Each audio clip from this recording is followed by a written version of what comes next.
चैव नरोत्तमम्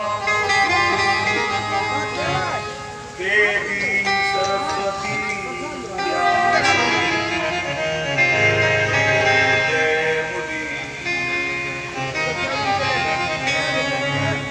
यं प्रव्रजन्तमनुपेतमपेतकृत्यम् द्विपायनो विरह्यकातरः पुत्रेति तन्मयतया तरवोऽभिनेदु तं सर्वभूतहृदयं मुनमानतोऽस्मि।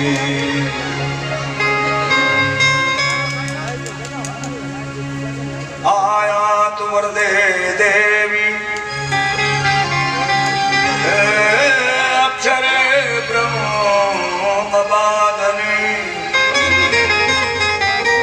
गायत्री तु छन्दसाम माता ब्रह्मयोनिर्नमोऽस्तुते ब्रह्मयोनिर्नमोऽस्तुते।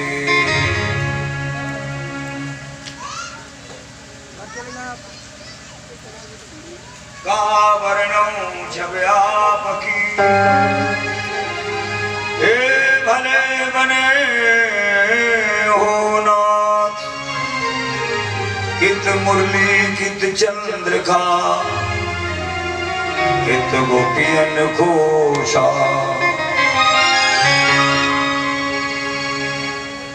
तू राधा मेरी स्वामिनी मैं राधे को दास जन्म जन्म मोहे दीजियो श्री वृंदावन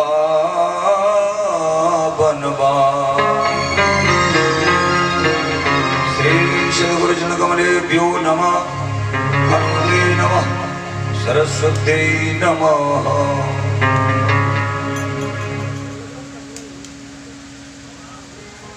चरणामृत स्वाद चखा करके फिर विष का प्याला पिलाया है क्यों,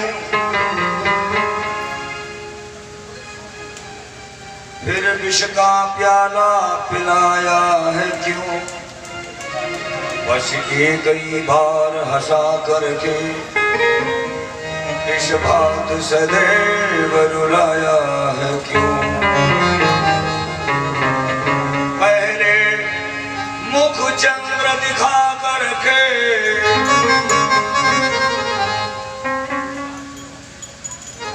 पहले मुख चंद्र दिखा करके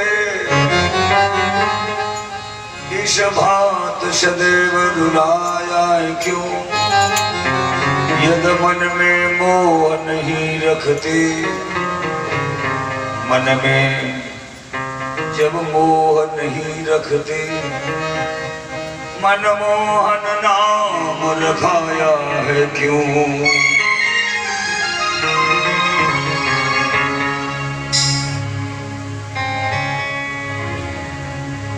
सभी लोग दो बार भगवान नामोच्चारण के साथ कथा में संलग्न हो जाए।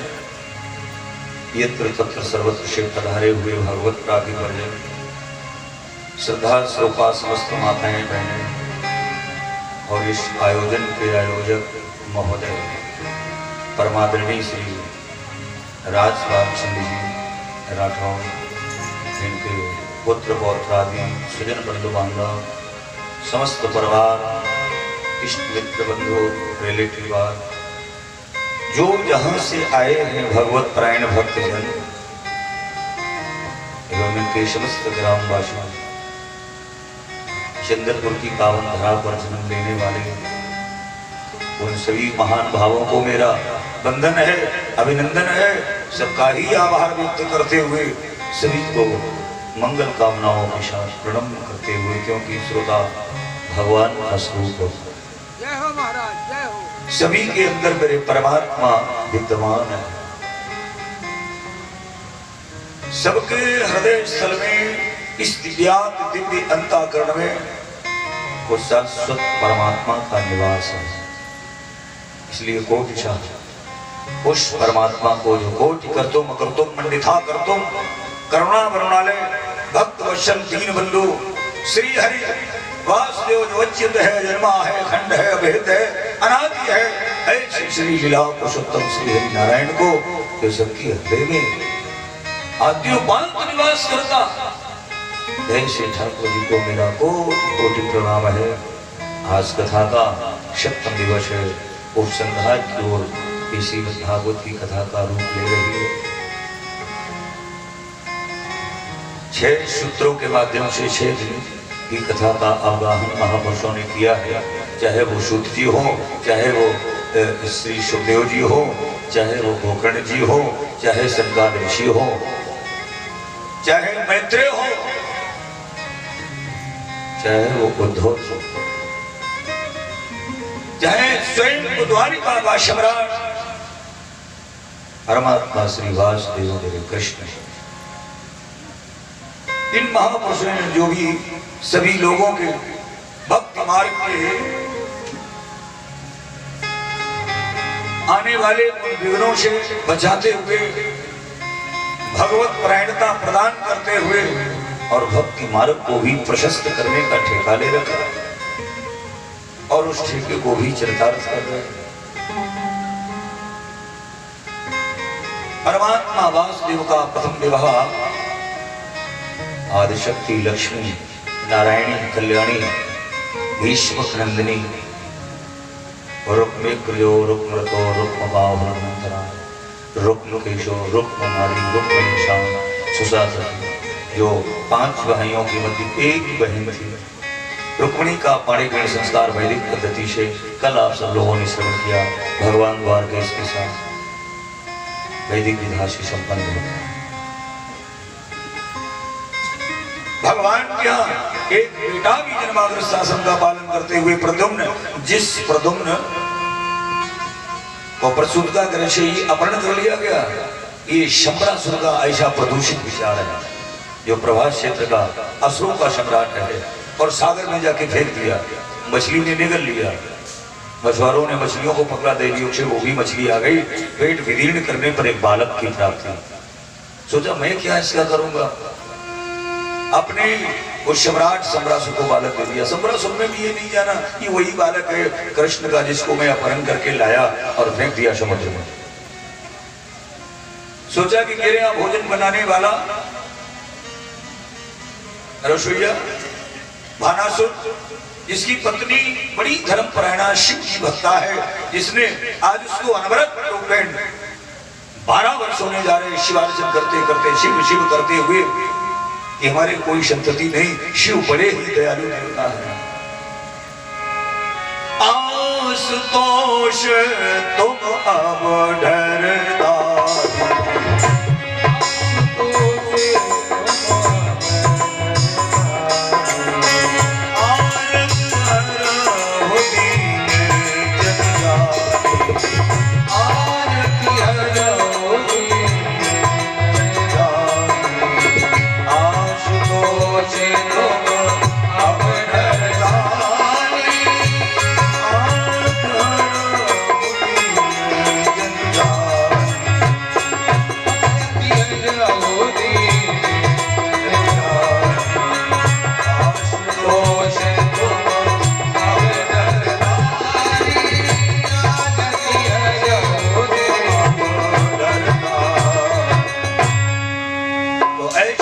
परमात्मा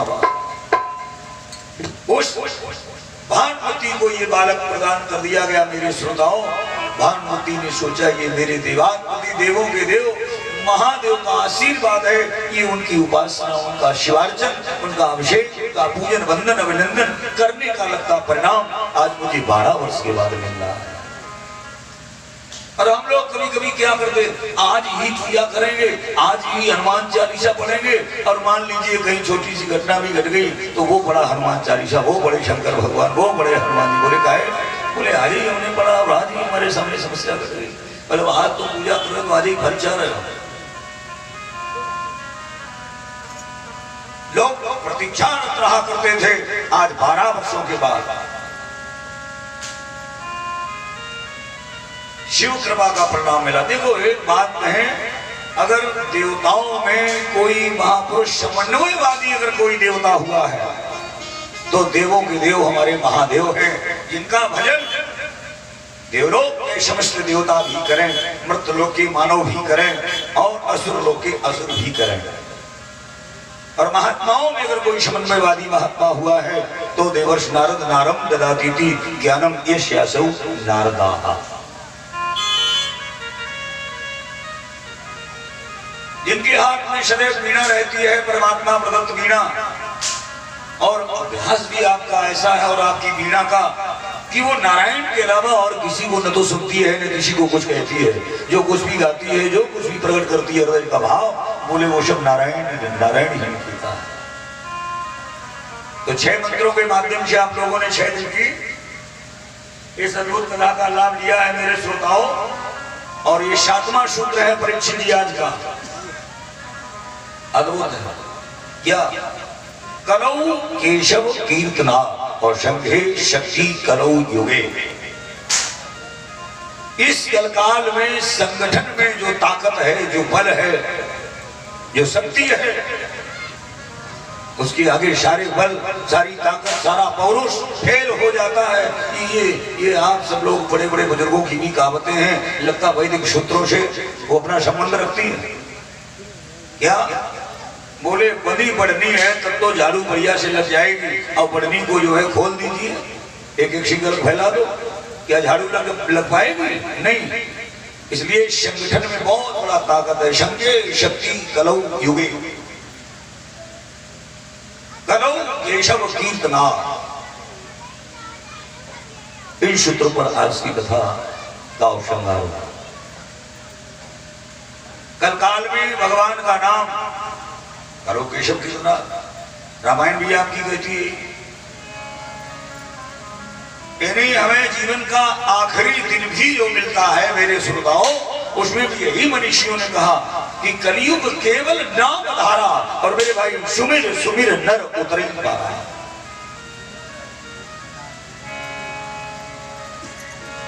कलयुग केवल हरि गुण गा,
सुमिर सुमिर नर उतरी पारा।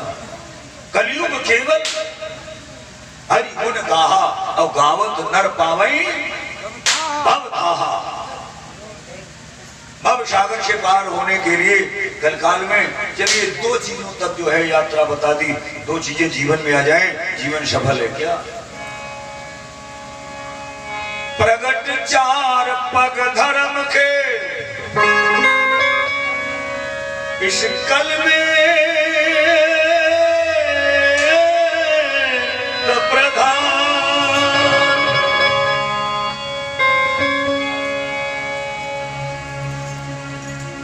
प्रगट 4 पग धर्म के कलिमा एक क्या है? एन विधि ने दान करे कल्याण।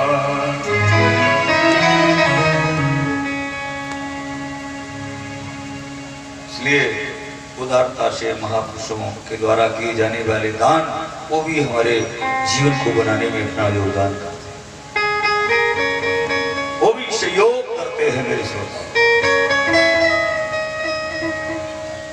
तो एक तो भगवान का नाम और एक दान है। कलियुग की हो,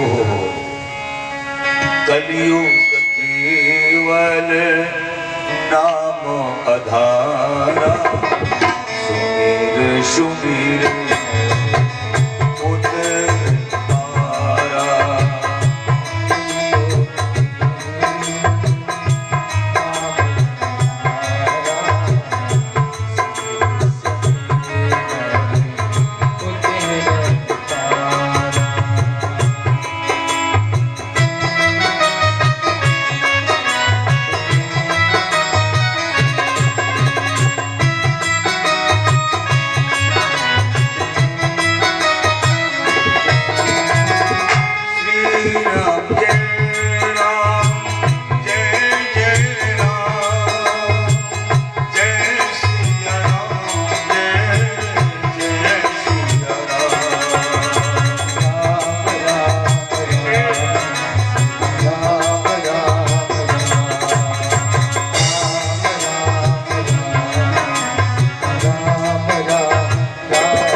काल में भगवान का नाम और श्रद्धा से दिया जाने वाला दान, ये दो चीज। तो कलो केशव कीर्तना, तो कहीं तक हमारे ऋषियों का रिसर्च बहुत सुंदर है।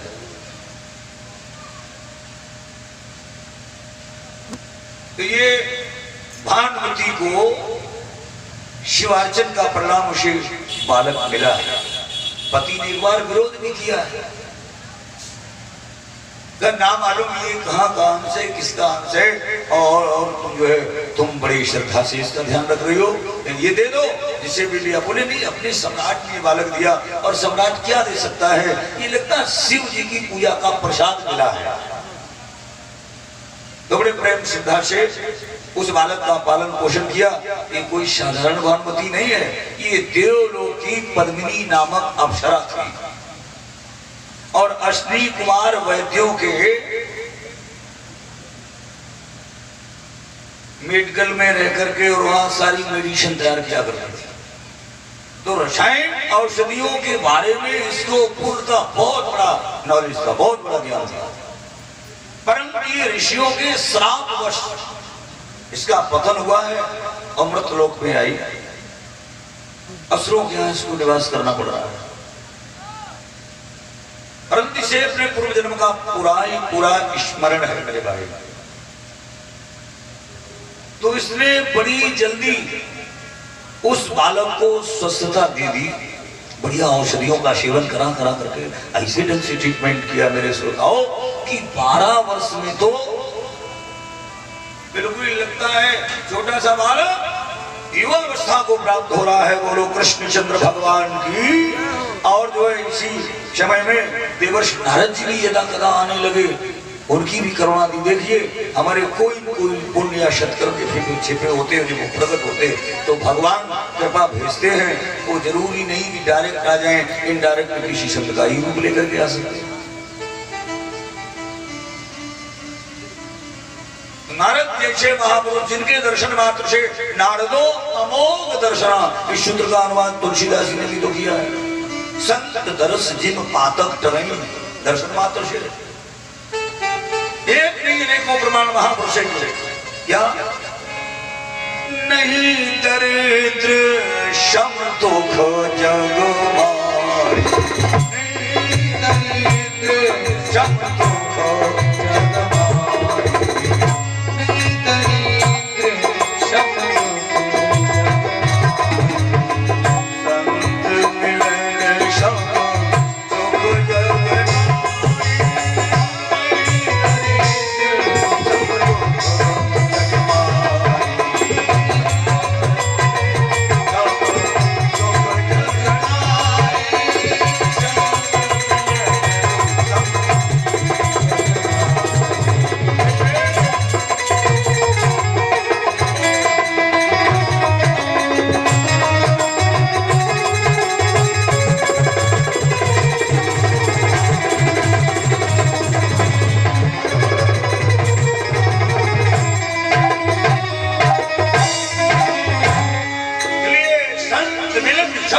जग नाही, नहीं दरिद्र सम दुख जग माए। ऐसा मेरे महापुरुषों का मानना है। चले संत दरस जिन्हीं पादक धरे, सारे अवों का विनशीकरण हो जाए। जहां पर वो बोले संतों का दर्शन है, संतों का सानिध्य है, संतों का मिलना है।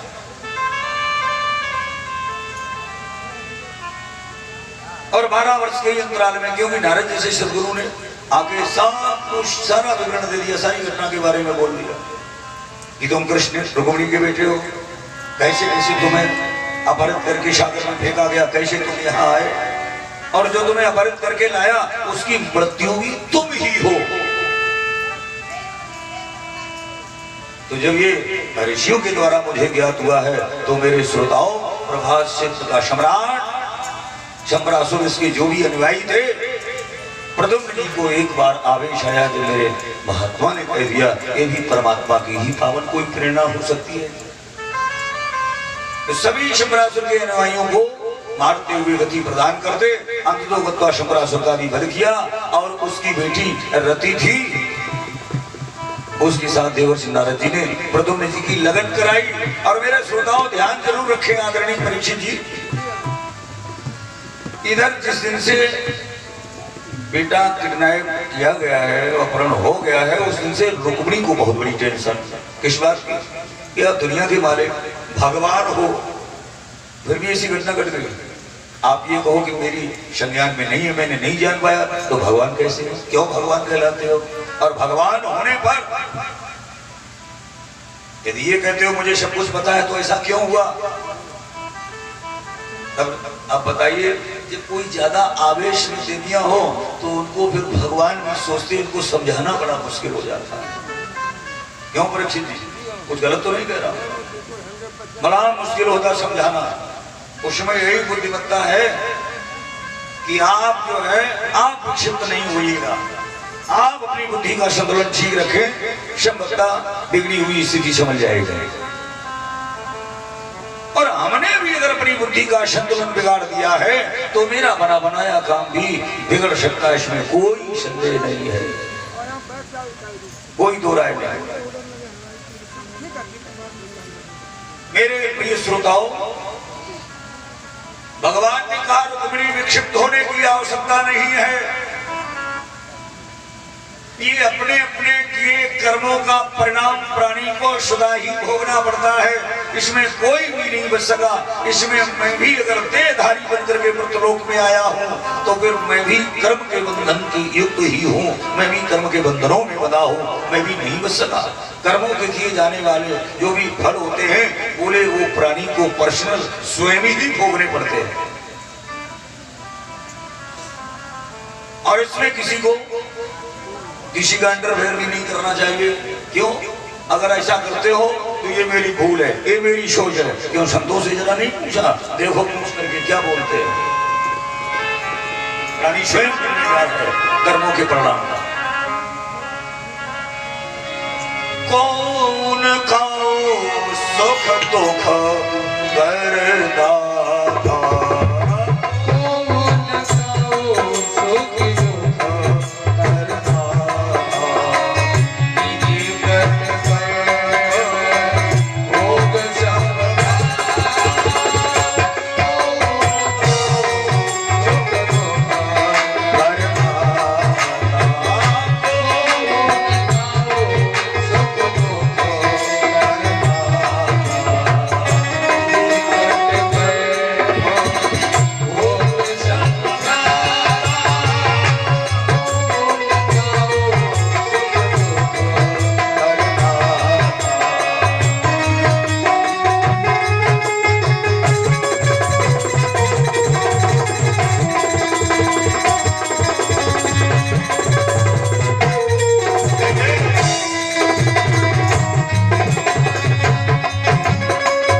करदा ही कोई खुशी के लिए सुख प्रदाता है।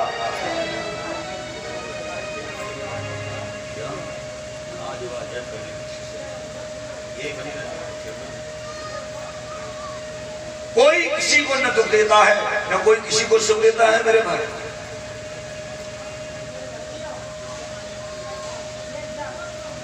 तो बोले फिर इसका मतलब क्या हुआ, कर्मों का परिणाम? बोले हाँ रुक्मिणी, देखिए ये मैंने देखा है, व्यक्ति जैसा करता है शुभ अशुभ वैसा ही उसको फल मिलता है। हमारे परमात्मा का जजमेंट कितना सर्वोत्तम है कि दूध का दूध और पानी का पानी, शुभ और अशुभ कर्म अनुहारी ईश गई फलो। ये भाई हृदय विचारी, हृदय से जजमेंट होता है मेरे श्रोताओं। किसी प्रकार की कोई कहीं पर भी कमी नहीं रहती है भगवान के विधान में। तो बोले हमसे तो कोई ऐसा कर्म नहीं बना बिगड़ा है, तो कौन सा ये परिणाम मिल रहा? कृष्ण बोले तुमसे नहीं बना बिगड़ा लेकिन हमसे सही। आप तो भाई हमारे घर के बहुत से सब देवता पधार रहे हैं, उन सबका स्वागत है। जय श्री कृष्ण, जय श्री राधे। अच्छी बात है। देखिए लास्ट दिन की जो कथा सुन लेता है यानी पूरी सप्ताह सुनने का लाभ मिल जाता है। यही तो श्रोताओं की बुद्धिमानी मान लीजिए। इन प्रकार के मुझे नहीं नित्य समय मिल पाया तो लास्ट दिन की जो सुन लेते वो बहुत धन्यवाद के पात्र है। तो इसलिए कृष्ण बोले रुक्मिणी, अपने किए कर्मों का परिणाम सबको कैसे भोगना पड़ता। तुमने अगर कोई बढ़िया ही कर्म किया तो बढ़िया फल मिला, तुम्हें ये द्वारिका का समाज मिला, तुम्हें द्वारिकाधीश मिले, सारी सुख सुविधाएं मिली। लेकिन अगर बेटा जन्मा और उसका आवरण हो गया तो यही तो थोड़ा सा दुख है। तब तुम्हारा कर्म कोई बना बिगड़ा नहीं, लेकिन मेरा तो बिगड़ा। श्री हमारे आदरणीय मास्टर साहब की जय श्री राधे, बहुत सुंदर भाई, हमारे गुड्डू भाई भी करा रहे।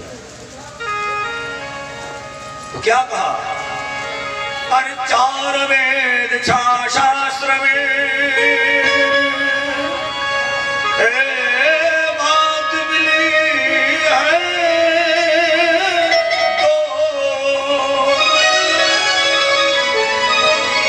बात मिली है तो क्या, अरे सुख दीने सुख होत है।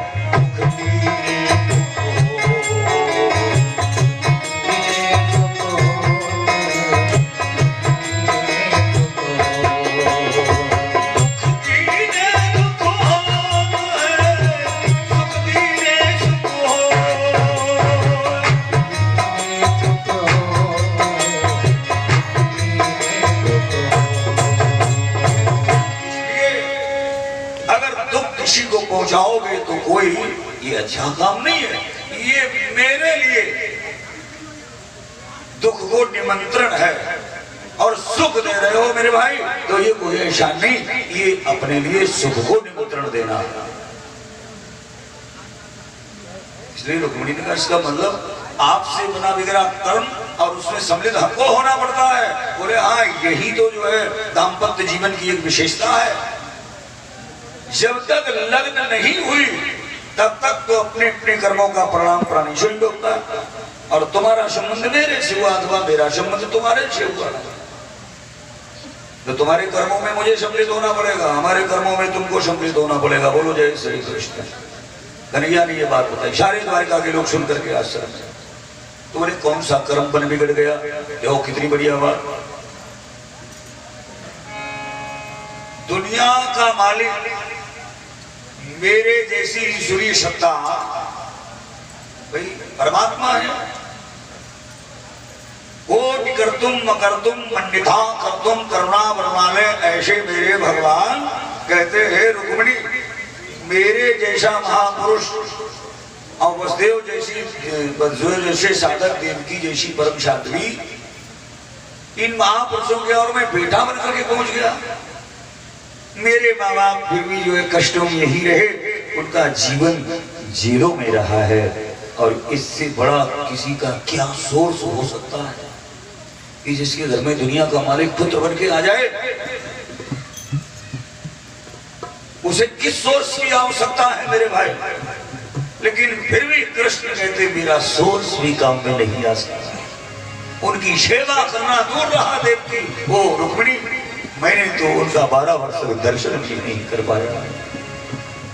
मेरी माँ देव की तड़पती रही है और एक एक पुत्र को मेरे मामा श्री मारते गए, तो क्या वेदना हो रही होगी मेरी मैया देवकी को, मेरे पिता को।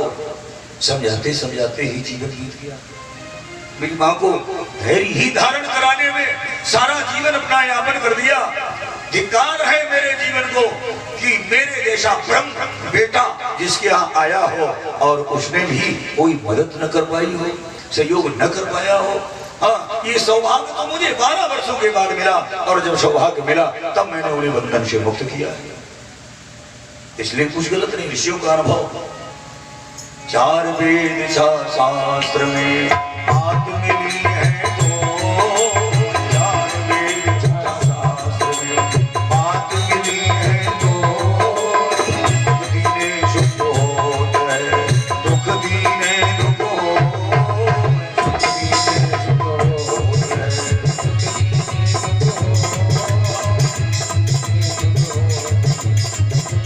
दुख दीने सुख होत है, दुख दीने दुख होत है।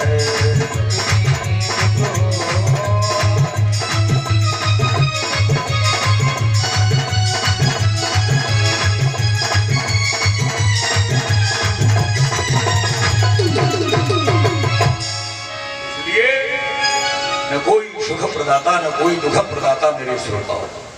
सुख दीने सुख होत है और दुख दीने दुख हो। इसलिए अपने अपने किए हुए कर्मों का परिणाम प्राणी भोगता है। तो ठीक है रुक्मिणी, ये टेंशन में क्यों पड़ी हो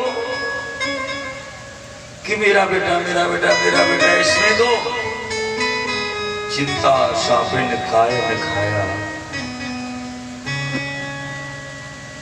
को जग जाय न व्यापी माया।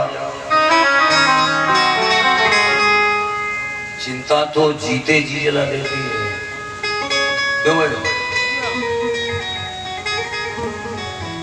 चिंता तो मुर्दे को जलाने का कार्य करती है, लेकिन चिंता जीते जी शरीर को ध्वस्त कर देती, विनष्ट कर देती है। इसलिए बुद्धिमत्ता ये है, अपने जीवन की चिंता को चिंतन में परिणत कर लीजिएगा, जीवन क्या अद्भुत बन जाएगा। चिंतन तो दुनिया के मालिक का होता है और चिंता जगत के पदार्थ और व्यक्तियों की होती है। इसलिए चिंतन में मस्ती लेकर के यात्रा कीजिएगा, तो सर्वत्र परमात्मा आपको योगदान करने को तैयार रहेगा। इसलिए तुम ये टेंशन ले रही हो, चिंता कर रही हो, अगर कहीं चिंतन हो जाए तो बोले वो चिंतन कैसे होगा? बोले ये मैं विधा बताऊंगा। तो द्वारिका में विद्वानों को बुलवा करके एक सत्संगी आयोजन करवाया मेरे श्रोताओं। परीक्षित जी, सत्संगी आयोजन क्यों कराया, जरा वो कथा याद करो जो मैंने आपको बोला था। जब 6 बालक मार दिए गए थे देवकी के, देवकी बहुत व्याकुल हो गई, पृथ्वी भी बहुत टूट चुकी थी, धर्म भी हिल गया, देवता और बड़े बड़े योगींद्र मुनींद्र महात्मा भी विक्षिप्त होने लगे।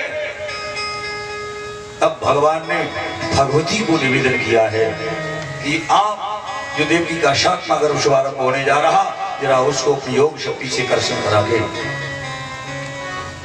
रोहिणी के गर्भ में तुम कन्या बनकर यशोदा के आना, और मैं देवकी के हाथ में से कृष्ण बन के आ रहा हूं। अगर देवी तुम ऐसा कर दोगी तो आगे चल करके तुम्हारी 9 नामों से पूजा, 9 नामों से तुम्हारा बंधन, तुम्हारा अभिषेक किया जाएगा। तो भगवती ने ऐसा किया तो भगवान ने कहा मैंने आश्वासन दिया था, तो मैं ही जब अपने घर में पूजा करूंगा तब तो दुनिया मेरा अनुकरण करेगी। बोलो गोविंद भगवान की। तो पहले मुझे करना पड़ता है बेटा, और ज्यादा नहीं छेड़ना, अभी थोड़ा शुरुआत ठीक, बस क्लियर पर मना है, स्पष्ट लोगों को सुनाई पड़े, ठीक। तो इसलिए मेरे श्रोताओं, भगवान कृष्ण वासुदेव सभी को धैर्य बनाते रहे और द्वारिका में अनुष्ठान शुरू किया। ऐसे एक नहीं, एक वर्ष में 4 अनुष्ठान 11 वर्ष तक चले। 12वें वर्ष में भी 3 अनुष्ठान करने का मतलब बात चल 48वां अनुष्ठान चल रहा था। तभी से 9 दिन की वो नवरात्रियां, ओ हो 9 दिन की नवरात्रि सब जगदम्बे का स्मरण करने लगे। जगदम्बा माता की जय हो, दुर्गा की जय हो, भगवती की जय हो, कल्याणी की जय हो, ओ हो, सब इस तरीके से तब से 9 दिन तक जो है मेरे जगत के समस्त भगवत परायण भक्त ये भगवती को याद करने लगे। इससे सिद्ध हो रहा है बिना भगवती की करुणा प्राप्त किए भगवान भी धरातल पर आने को नहीं तैयार होते। तो 48वां अनुष्ठान जिसमें पूर्णाहुति का दिन था, आखिरी दिवस और श्रृंगार दिवस, पूर्णाहुति होने जा रही थी।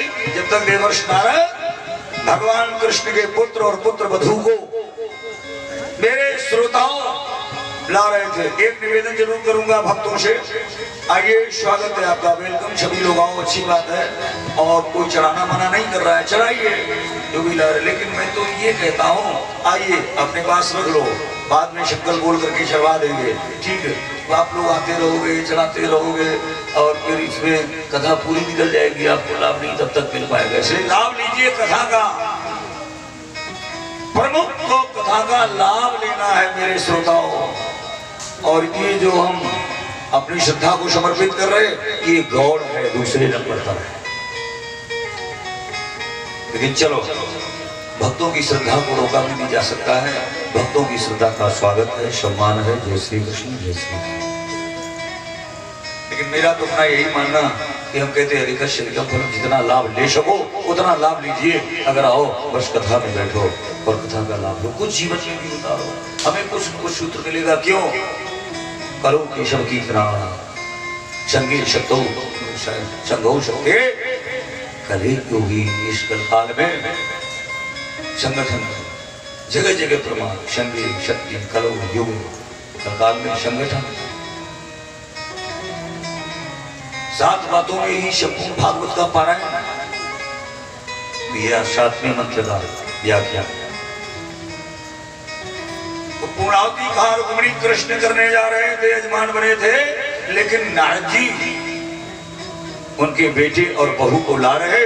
जैसी दृष्टि पड़ी कृष्ण की, और उसी समय नारद जी ने भी कहा, आज महात्मा परमात्मा को निवेदन करता है, प्रभु रुक जाइएगा, आपने सारी शब्दी यज्ञ के पुण्य का परिणाम प्राप्त किया। ये जो पूर्णाहुति होने जा रही, इसमें अपने पुत्र और पुत्रवधू को ये लाभ दीजिएगा, पुत्र और पुत्रवधू को लाभ दीजिएगा। जय श्री कृष्ण, जय श्री राम।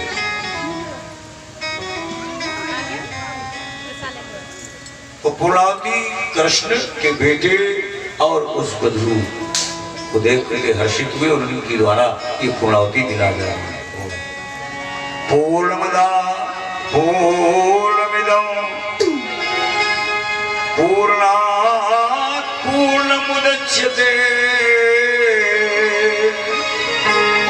पूर्णस्य पूर्णमादाय पूर्णमेवावशिष्यते।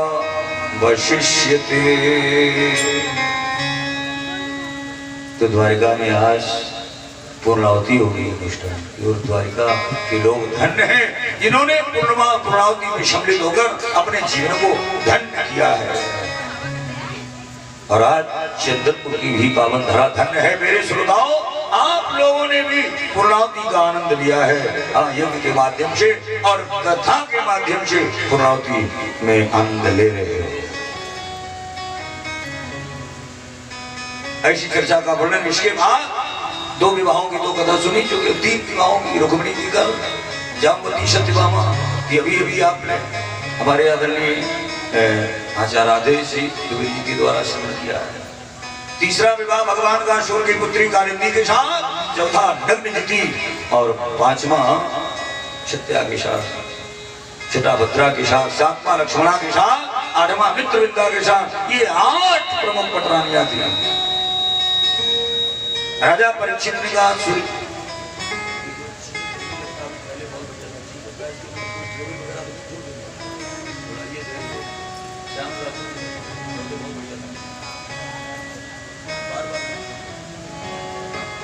श्री राधे गोविंद गोपाल।